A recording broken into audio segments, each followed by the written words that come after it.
is believable or has been manipulated.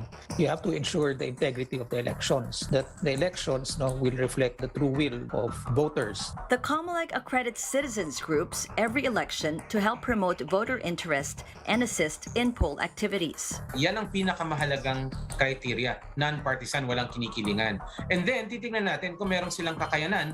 With the advent of automated elections, the citizens' arm remains a key participant in the process, with access to the COMELEC system to conduct an unofficial parallel count. The partial results would then be validated with physical copies of election returns. Besides NAMFREL, the PPCRV has also been accredited to do the quick count. Other poll watchdogs mushroomed through the years, though not necessarily accredited by the COMELEC. We focus more on fraud as well as the misuse and abuse of government resources vis-a-vis the election. With the COVID-19 pandemic likely extending to the election period, poll watchdogs say the biggest challenge is getting Filipinos to show up in polling centers to vote. They are calling on the Commission on Elections to make sure voting areas will be safe from the virus and secure from fraud.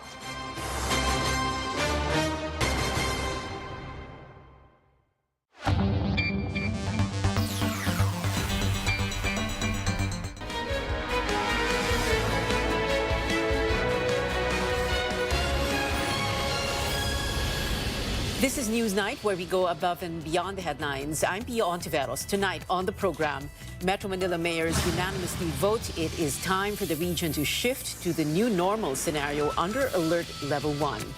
As the election fever heats up, research agencies advise voters to keep this in mind. Do not decide based on results of pre-election surveys. And heads up, Filipino armies, no need to fly to Seoul to watch BTS take the concert stage again.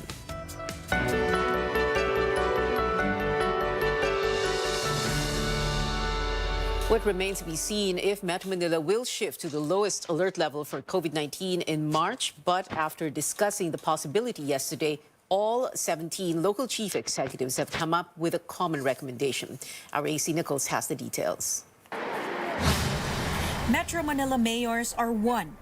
The region is ready to shift to the lowest alert level 1 status by March 1st. Recommendatory lamang po ang Metro Manila Council.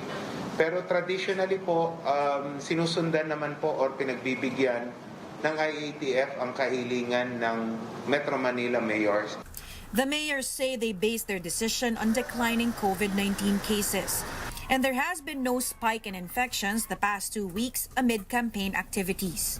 The health department, however, notes the vaccination rate should be a factor in any decision. This means 80% of senior citizens and persons with underlying illnesses should have a complete dose before an area shifts to Alert Level 1. San Juan Mayor Francis Zamora says this will not be an issue, at least for his city.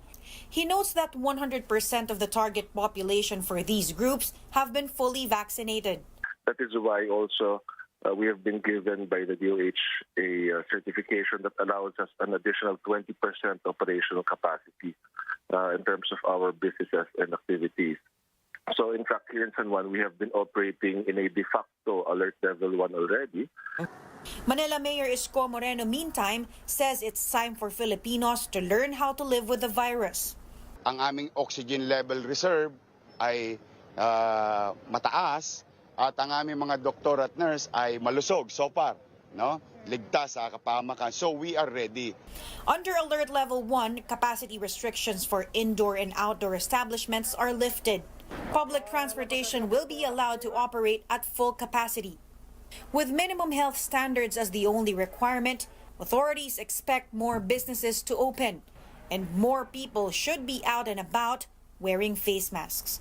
AC Nichols, CNN Philippines. The Interior Department yesterday urged authorities to reconsider the possible shift to Alert Level 1. Interior Undersecretary Jonathan Malaya explains the challenge to observe minimum public health standards will double once local candidates begin their campaign on March 25th. There is no need to wait for a vaccine specifically made to fight the Omicron coronavirus variant.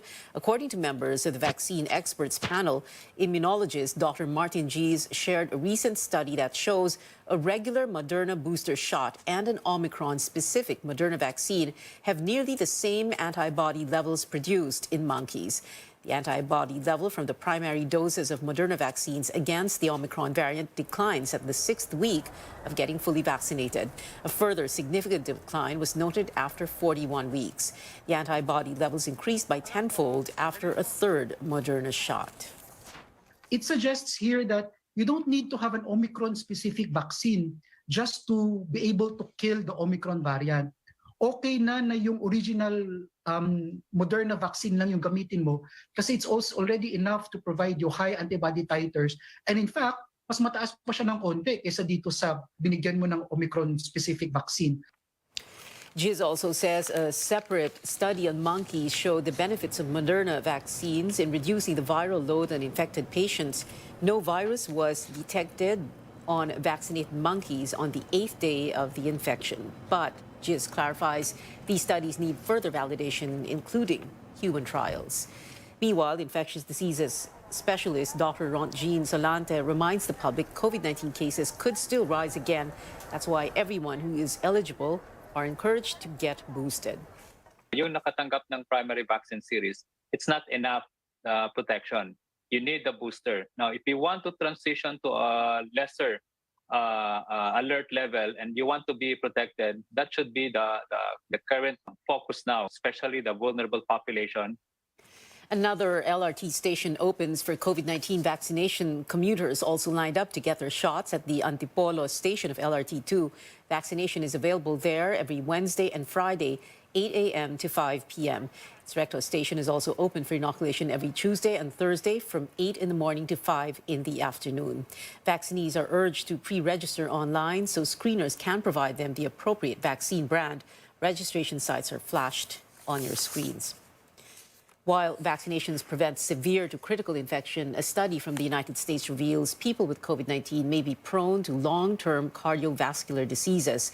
A study from the journal Nature Medicine shows those with prior COVID-19 infections are over 60% more likely to develop heart complications. The risk was found in all ages, sexes, races, and cardiac risk factors like smoking, high blood pressure, and obesity. The study, however, was done in January last year before vaccines became widely available. Global headlines now. U.S. President Joe Biden imposing tough sanctions on Moscow over what he calls, quote, the beginning of a Russian invasion into Ukraine. The first tranche of sanctions will be against 2 financial institutions and Russian sovereign debt. Biden says he will also impose sanctions on Russian elites and their family members and will not go easy on Russia if they go further with the invasion. Ukraine, however, says these sanctions are not enough. No sanctions will be enough until Russian boots withdraw from Ukrainian soil. This is fundamental principle that we have to keep putting pressure on Russia. And we in Ukraine proceed from the fact that the sanctions announced today by President Biden is just the beginning of the process of deterring President Putin and making him withdraw. That's why I said in the press conference that we like what we saw today, but it certainly won't be enough, and this strategy has to be continued. Australia, Japan, the United Kingdom, and the European Union also imposed major financial and economic sanctions against Russia after Russian President Vladimir Putin ordered in troops into 2 pro-Moscow regions in eastern Ukraine.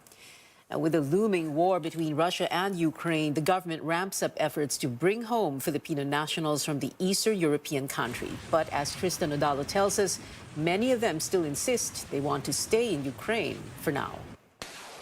It's wait-and-see situation for many Filipinos living in Ukraine amid the escalating tensions and the threat of war between the Eastern European country and Russia. Despite warnings of a full-scale invasion from Moscow, some images of calm and normalcy in Kyiv, Ukraine's capital. Filipina Rhea Taibov said it would be difficult for her to leave her Ukrainian husband and daughter.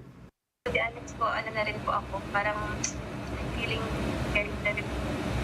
Kasi parang ano yung mangyari ngayon po, talagang okay kami dito, normal po as wala hindi naman po nag-start gulo na sinasabi nila na mag-start daw po ng February 16. And then sabi nila, Sunday. So, everyday po iba-iba.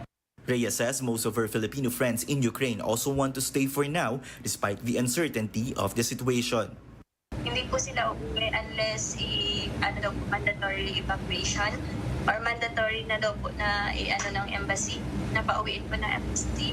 Foreign Affairs Secretary Teddy Boy Locsin Jr. says their primary concern is to take Filipinos in Ukraine out of harm's way. The government is trying to bring them to the nearest sanctuaries the fastest possible way. OWA Chief Hans Kakdak adds that they are closely monitoring the situation on the ground and that in-country relocation is underway. Sa ngayon, wala pa naman report ng naglalabanan ng mga military forces. But ang sinasagawa ngayon is in-country relocation ng mga OFWs. At least 3 batches of OFWs have been relocated to safer ground. Kakdak says the government is also offering free flights to those who want to come home. Sa ngayon, nag-offer din ng free commercial flights, free plane tickets ang DFA, and may lima nang nakarating ng Biyernes ng gabi, may 2 na tinanggap yung offer ng DFA particular to free plane tickets, free flights. An international relations and security analyst says they are anticipating 2 scenarios in Ukraine should all diplomatic efforts fail. Isa sa mga likelihood na scenario ay magkaroon ng civil war sa Ukraine. So, yung civil war will become the proxy war of US and Russia. Ang isa pang possible scenario ay talagang magkaroon ng direct confrontation between NATO countries led by the US and Russian forces using Ukraine as the battleground. And pag nangyari yan, baka mag-spill over yan sa wider Europe, and that will create tremendous global economic repercussions. The analyst adds that the effect of a full-blown Ukraine-Russia war could also be felt in the Philippines. Apart from the geopolitical impact, there's also a worrying economic fallout. Experts say oil and gas prices will reach record highs as the Russian and Ukraine conflict escalates. Tristan Nodalo, CNN Philippines. When we come back on Newsnight, 7 vice presidential and 9 presidential candidates set to face off for the first time this weekend, we give you a glimpse of what to expect in the much-awaited political showdown. And find out how you can watch the upcoming BTS concert right here at home. Stay tuned.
Conquering the universe was the ultimate, but there's more. Dahil tinawag ko ako ng Panginoon for a major purpose. To guide the youth, help communities, and to bring others closer to Him.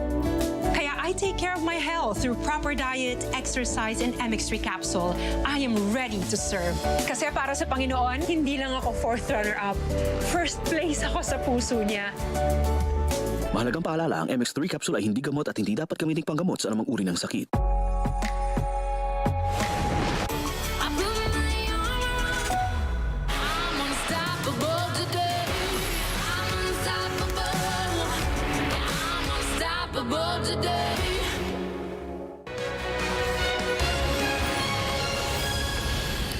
Welcome back. The waiting game continues for jeepney drivers looking forward to receiving their subsidy from the government amid rising fuel costs.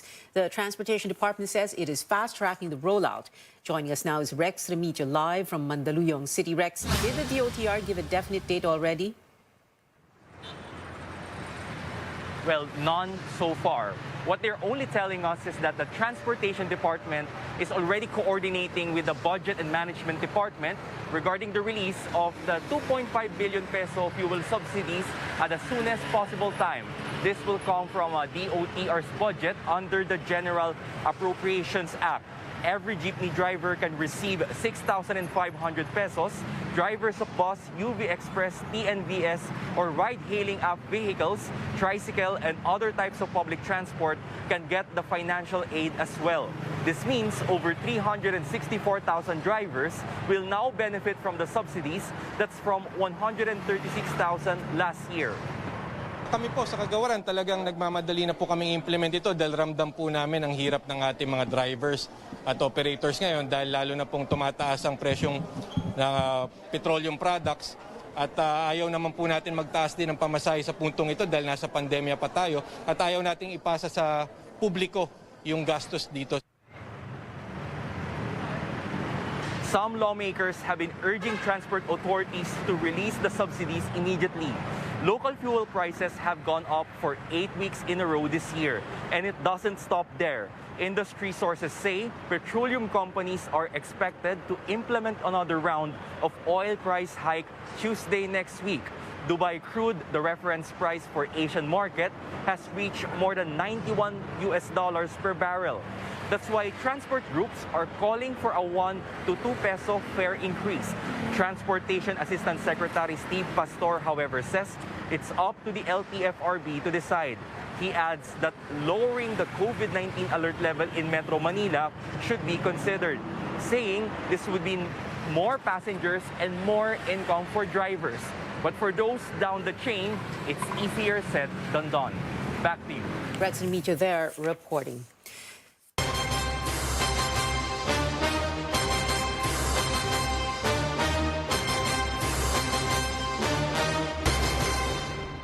Well, 75 days before the Filipino votes, research agencies remind everyone not to decide based on results of pre-election surveys. Pulse Asia and Okta Research say surveys are merely snapshots of preferences in a specific period. The groups also caution against surveys making the rounds online, adding that people should look at the methodology to determine whether a survey or a study is reliable. There are many things that affect the reliability of the survey, and really has to do with the questionnaire, for example, the method that is used in terms of conducting the survey, and the sampling per se is something that's important. Surveys are there to provide information, but they should not be the basis of your vote. Your vote should be disciplined by ideas, platform, program of your candidates and the parties that you're supporting. Earlier this week, the University of the Philippines School of Statistics warned against surveys with questionable methodologies, calling them Kalye surveys that ask people on the streets who their preferred candidates are. Now, a look at what some presidential candidates are up to. The Lakas CMD party claims 28 out of 31 mayors in Negros Occidental are backing Bongbong Marcos and Sara Duterte. It adds all 6 congressional district representatives in the province have also expressed support for the tandem. During the 2016 vice presidential race, Marcos only got 13% of the votes in that province against Leni Robredo's 59%. Farmers in Sumilao, Bukidnon marched with Robredo again, this time in support of her presidential bid. They also rallied behind her VP run in 2016. Back in 2007, Robredo marched with Sumilao farmers to fight for the reclamation of their 144-hectare ancestral land. Senator Manny Pacquiao is pushing for a higher minimum wage to help families deal with rising prices of basic goods. He made the call after visiting 2 wet markets to buy groceries. He says the experience made him realize the minimum wage of 13,000 pesos is no longer enough for an average Filipino family of 4. Senator Ping Lacson denies attacking another candidate when he talks about thieves in government. He maintains he will not participate in mudslinging in the campaign. So, nung habang nasa Baguio kami, tinawagan ako. Sabi sa akin, taga Cebu to pre, pakiusap naman ni baka naman, wag mo namang atakihin. Sabi ko, give me proof na meron akong in-attack na presidential candidate. Wala. Pag sinabi kong galit kami sa magnanakaw, galit kami sa magnanakaw. Wala kami sasabing galit kami kung kanino. walang tao. Kung may tinamaan, hindi namin kasalanan ni Senate President yun. Manila Mayor Isko Moreno is pushing for a number of changes to the Constitution if elected president. These include a region-based Senate, a two-party system, and tandem voting or a single vote for president and vice president. Moreno believes such moves will help unite Filipinos and prevent partisan politics. Dalawa bawat rehiyon. So that is 34 senators. Ngayon, at least papanatag yung mga taga-Samar, taga-Leyte, o taga Iloilo, o taga Batanes, o taga Tawi-Tawi, na meron silang senador na kapitbahay nila, alam ang kultura, tradisyon at kostumbre nila, o yung kanilang mga pamana, na makikipaglaban sa resources ng gobyerno para dalhin sa kanilang mga relihiyon at kanya-kanyang lugar. This weekend's back-to-back political showdown, the first presidential and vice presidential debates with an almost complete attendance, will be as exciting and impactful as the CNN Philippines vice presidential debate in 2016, except this time there will be no live audience, adhering to health and safety protocols amid the pandemic. Our senior correspondent David Santos gives us a preview of what to expect. Inside the debate hall at the University of Santo Tomas, a significantly smaller and socially distanced crowd as part of extra precautions during this pandemic. Only about 200 people, including credentialed staff, will be allowed in. Debate partner Microsoft Philippines will provide the technology for a virtual and interactive audience. Well, in coordination with UST as our venue, they have set the health protocols. So there will be testings for all of the staff, the crew, the suppliers, and even security. Candidates can be accompanied by an entourage of up to 10 people. Everyone has to present a negative COVID test taken within 24 hours, as well as vaccination cards. Mask wearing will be mandatory. 9 presidential and 7 vice presidential candidates have confirmed their attendance. On stage, they'll be standing at least 1 meter apart. There will be no handshakes, while the small crowd in the audience will be discouraged from cheering or heckling. Empty podiums with their names on it will be kept on the stage for candidates who opted to skip the debates. Being a politician in a democracy means you will be challenged by the opposition all the time. You will be asked difficult questions by the media all the time. You are held up to international scrutiny. If you can't even handle a debate, you probably shouldn't be there. For 2 hours, those present will battle it out over the pandemic, the economy, corruption, and peace and order, among other big issues. CNN Philippines anchors Rico Hizon and Ruth Cabal will moderate Saturday's vice presidential debate, and Pia Ontiveros and Pinky Webb for the presidential debate on Sunday. Meron din tayong mga ibang phone-in questions or questions from social media para talagang mapupulsuhan natin yung ground, no? Yung mga issues na talagang, kumbaga yung sinasabi nga natin, malapit sa sikmura, no, ng mamamayan. The candidates will all be given limited time to answer and rebut opponents with the hopes of keeping their exchanges lively but also civil and respectful. David Santos, CNN Philippines.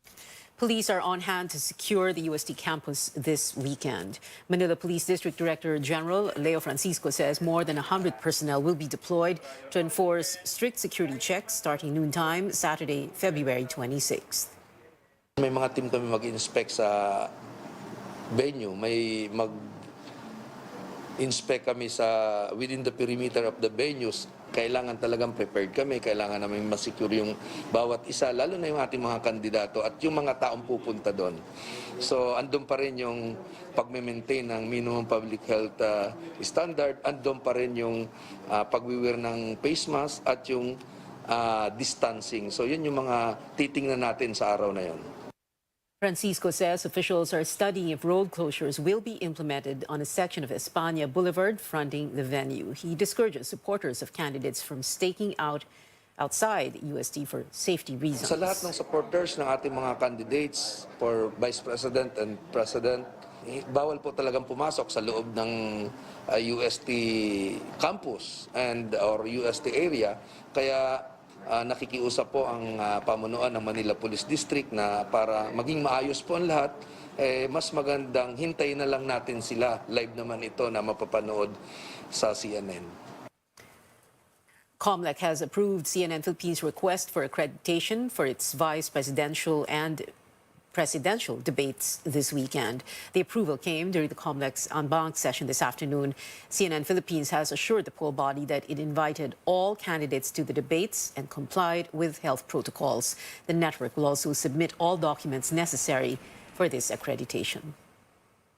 So join us as we remain committed to helping the Filipino make an informed choice on May 9th. Catch 7 out of 9 vice presidential candidates in our debate this February 26th, live at the University of Santo Tomas.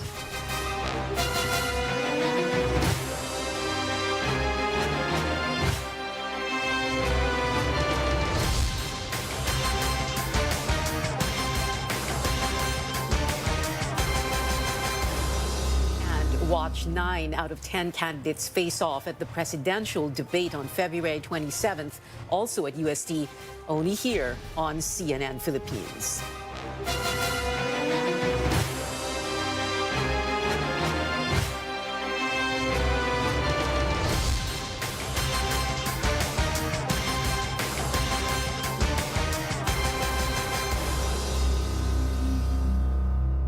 Coming up, Olympic pole vaulter EJ Obiena makes the country proud again with a victory at the Orlin Copernicus Cup.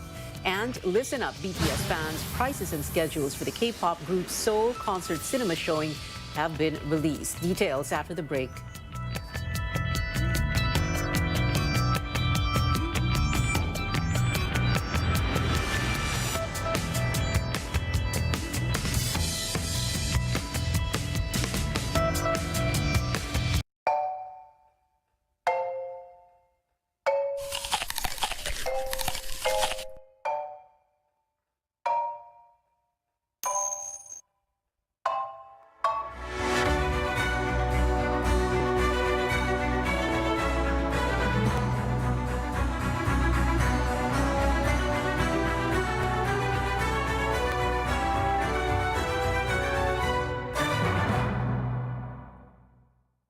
So many questions about what is the federal government doing. Do you get the anger that is out here? How concerned are you about the front line? You don't believe that there's a racial divide here?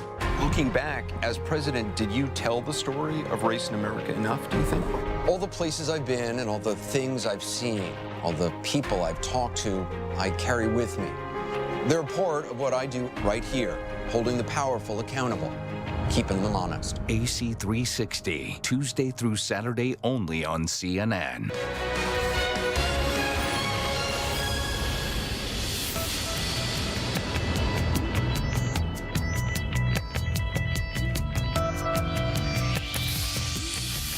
Welcome back. Pole vaulting sensation EJ Obiena does it again. The Olympian bagged his second gold medal this year, ruling the Orlin Copernicus Cup in Torun, Poland today. Obiena matched his season best, tying his earlier record of 5.81 meters at the Orlin Cup. But Obiena may not get to defend his title at the 31st Southeast Asian Games under the national team. The Athletics Track and Field Association says he's still not in its training pool. K-pop updates now. Pinoys in the BTS army get to watch the Permission to Dance on Stage Seoul concert right here at home. Along with theaters around the world, SM Cinema will show the group's March 12 show straight from South Korea. Tickets will cost more than your average movie at 1,900 pesos. But you get the concert experience in real time for the 4:45 p.m. schedule with an immediate playback at 8:45 p.m. Fans have even more to look forward to with 4 new BTS shows to take place in Las Vegas in the United States. The K-pop group will perform on April 8, 9, 15, and 16 at the Allegiant Stadium. The last show will be streamed online. Still in music, pop stars Camila Cabello and Ed Sheeran are working on another song together again. This time, it's a duet called Bam Bam, coming out on March 4. In a post about the song, Camila calls Ed one of her favorite artists. The two also worked on South of the Border, featuring Cardi B, and an unreleased track called The Boy. And that is it for now. Join me again on News.ph at 7 p.m. I'm Pio Ontiveros for Newsnight, where we go above and beyond the headlines.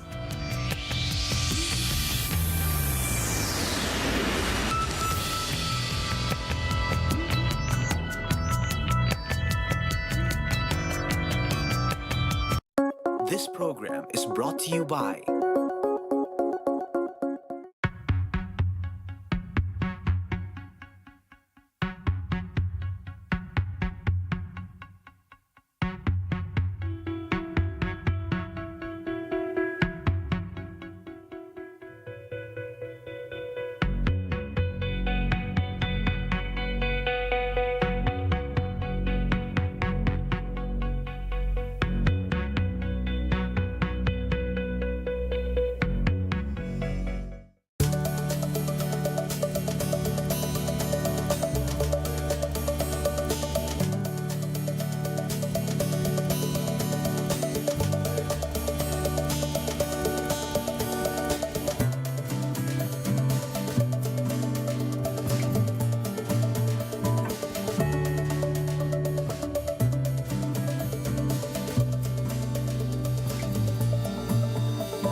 Does your stomach feel full, tight, or swollen after a meal?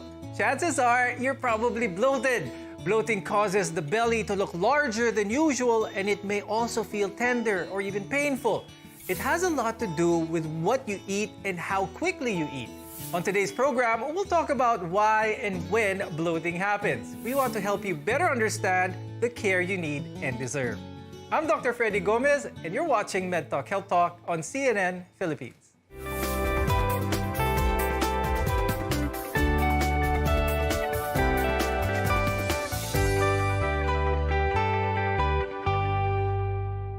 Bloating can get in the way of work or day-to-day activities, and it's common among both children as well as adults. To talk about this and more, let's welcome our guests. With us is Dr. Eric Yasay. He's a gastroenterologist and clinical associate professor at the UP-PGH. Also with us is Dr. Maricar Esculto-Can. She's an internal medicine specialist and clinical nutritionist from the Makati Medical Center. Now, gas is the most common cause of bloating. It builds up in the digestive tract when you inhale air or when undigested food breaks down. I'll start the discussion first with Dr. Eric. Dr. Eric, what are the causes of increased gasiness? Yung mga common causes nito? Well, yung bloating nga can represent increased gas production in our body. In the vernacular, it is more commonly described as kabag, empacho, or hindi natunawan. So pinakamadalas, bloatedness or the sensation of feeling of fullness occurs after eating or a drinking spree kapag ka napainom ng marami or nakakain ng madami yung mga pasyente natin. It is caused because of increased acid production and gas formation when our body starts to digest food. No? So yun yung mga most common. And then other than that, of course, we also think about decrease clearance of gas or kung mabagal yung paglabas ng gas sa ating digestive system or kung may blockage dun sa digestive system. These things can either increase your gas production or decrease your clearance of gas in your GI tract. So is it mainly that? Ganun ba kasimple na pagpapalit mo lang ng bilis ng pagkain? Will this be able to alleviate bloating? Most commonly, nalipasan niya ng gutom or walang time kumain. That's why ang bilis nating kumain. And sometimes kapag bumabawi, yan yung tinatawag ko sometimes to my patients, actually is the reason why you produce more gas because you have to put out more acid and digest food. and then that will give you more gas than more than the speed of eating per se. And then, of course, kapag nagmamadali, you tend to eat in gulps, so mas madami yung nasaswallow na air. So that can also add to that. But you may also be feeling more bloated than usual these days, and the latest culprit is, of course, stress. Ngayon, Dr. Maricar, paano ba nagkakos ng bloating ang stress? Halos lahat ng tao very stressful nowadays. Okay, so usually when we are stressed, diba, we tend to seek foods that are salty or sugary, no? Sometimes referred to as your comfort food. So it is another contributory factor to bloatedness, which is the character of the food.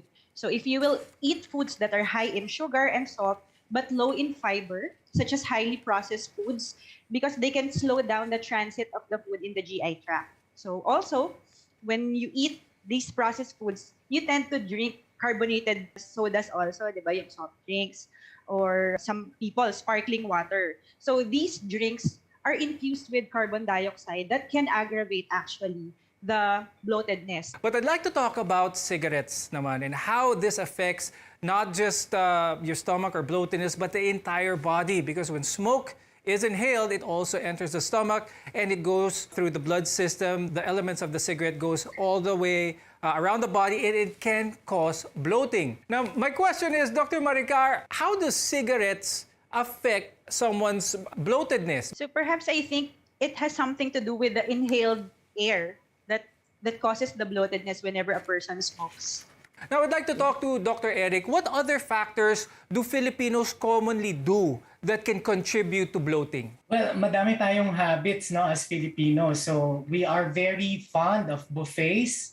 No, well, probably the pandemic has decreased that episodes of buffets, but our eating styles and habits actually can add to the risk of developing bloating. So, madalas tayo nagpapalipas ng gutom when we're busy, and then we overcompensate by eating a lot after when we have time to eat. And then, yun nga, takot tayong magutom eh. Yan yung culture natin eh. So that's why we tend to eat more than we should, and that causes bloating. Fiber is essential for a healthy diet, and it's best known for its ability to prevent or relieve constipation. But high-fiber food can cause some to produce excessive amounts of gas, causing bloating. Dr. Maricar, what are some examples ng mga pagkain na mataas ang fiber? Some clues to look for if you want to choose high-fiber food items. So when you see the word whole grain, whole wheat, and bran, whenever you choose your bread, your rice, or your cereal. So that means that you are choosing high-fiber options. In terms of fresh fruits naman, I advise them to choose the fruits that are pulpy or those that are usually eaten with the skin, okay, such as your apples, or fruits with fibrous flesh, such as your pineapples and your mangoes. So for the vegetables naman, they are usually your leafy greens. And of course, you also have your nuts and seeds, which are also included in your high-fiber list. Now, how does light exercise naman after eating, how can this help reduce that feeling of bloatedness for some people? Now, a lot of people might think exercise, when they think of exercise, it's something really rigid. But a light walk, a short walk, is this a simple activity with a lot of benefits? Yes, actually, when you do physical activities, such even kumbaga short walks around the block, it can stimulate movement of your bowels, which can facilitate the movement of the trapped air. So it can be helpful. A lot of our viewers say that ginger naman is also said to reduce bloating. Is there any truth to this, Maricar? Marami bang benefits ang ginger in the form of maybe tea to help those who have frequent bloating episodes after eating? Actually, I come across 2 studies relating ginger and bloatedness. So basically, the mechanism is that ginger aids in speeding the emptying of the stomach, as well as relieving patients who have functional dyspepsia. So that's the population of the patient that they investigated. But for these studies, what they used are ginger capsules. So the dose is at 1 to 1.5 gram in divided doses per day were used. So the authors of the study also included in the conclusion that ginger tea, so ginger in the form of tea, may also offer similar benefits, but they were not able to do a study using the tea. Dr. Eric, meron ba kayong mga tips para sa mga viewers para mas ma-minimize ang kanilang feeling of bloatedness pagkatapos nilang kumain? Apart from small frequent feedings, no, so wag kumain ng sobrang dami. Tama yung sinabi ni Dr. Maricar, no, to walk, no, because the pull of gravity can help bring down the food to the lower parts of the GI tract. Yung iba kong sinasabi to my patients would be to do a food diary. So what is a food diary? It's a list of food of your triggers. Very important yung food diary because the triggers are different from person to person, no? So hindi naman pwedeng diktahan natin na ito yung one size fits all, na ito yung kakainin at hindi. What actually is more useful is a person to do his or her personal food diary of food triggers so that ito yung mga iiwasan ng food. Now, bloating is not always from eating too much or too fast, as earlier mentioned, but sometimes there could be a health issue behind it. We'll talk about this and more when we come back. We're together in health.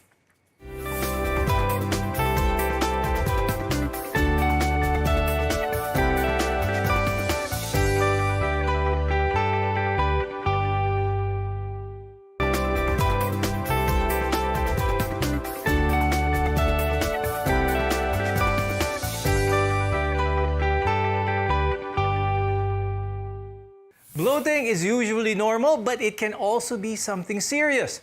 How will we know if it's just a nuisance or a cause for concern? I'm Dr. Freddy Gomez, and you're watching MedTalk Health Talk on CNN Philippines, where your care comes first. Dr. Eric, what are some of the medical conditions that may cause bloating? The other conditions that can cause bloating would be mechanical conditions. Ibig sabihin, pag may bara sa digestive tract. No? So this happens when you have inflammation of your GI tract or if you have tumors of your GI tract. Like, for example, if you have colon cancer, the gas gets trapped inside at hindi makababa yung gas doon, and you will feel bloatedness. So another condition would be what we call paralysis of the GI tract. No, we call it ileus scientifically. No, pero a lot of patients who are bedridden, who suffer the stroke, who have severe infections or uncontrolled diabetes will have a slowdown of the movement of the GI tract. Kaya natatrap din yung air inside. No? So these are just some of the medical conditions that have explanations. Now, a person with food intolerance has a difficulty digesting certain foods. And this is different from a food allergy, which results from an immune system reaction to a specific food. Dr. Maricar, how can a person tell if their bloating is caused by food intolerance? So actually, there are tests that we can do. I refer my patients for them to have the food intolerance test, so which is actually a blood test wherein the patient's blood will be extracted and then it will be analyzed if they have an intolerance to certain food items. So usually there's a panel of food lists, and then food items are interpreted if they should be eliminated or they can be eaten in moderation by the patient or they can continue to consume these certain food items. We've been talking about bloating for a while, but a lot of people, when they hear about bloating, they also may associate it, especially women, during the part of their menstrual cycle. Dr. Maricar, is this the same thing? How can a woman tell if it's bloating or weight gain? Okay, so that's a very challenging question, but perhaps I think the best way to determine if the bloating is just caused by hormonal etiology is to observe if it is associated with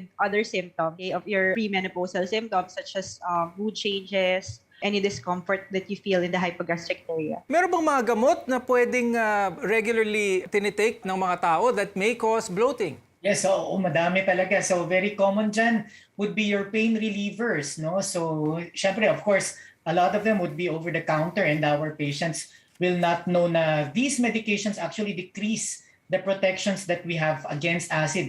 Examples of this would be aspirin, mefenamic acid, celecoxib, diclofenac, naproxen. Yan. Very, very common yan sa amin to see patients with that. And then the other medications that sometimes are over the counter and are abused would be the medications against diarrhea. Of course, di ba kapag may diarrhea ka, mabilis yung paghilab ng tiyan mo, you want to stop that. No? So that's why you take Buscopan or Imodium or loperamide. No? So this naman has the side effect of paralyzing your GI tract and then hence trapping air and causing bloatedness. Okay, so temporary bloating shouldn't be a cause or worry, but anyone with bloating accompanied by other symptoms should see a doctor. When we come back, what else can you do about your bloating concerns? Stay with us. Your health is our mission.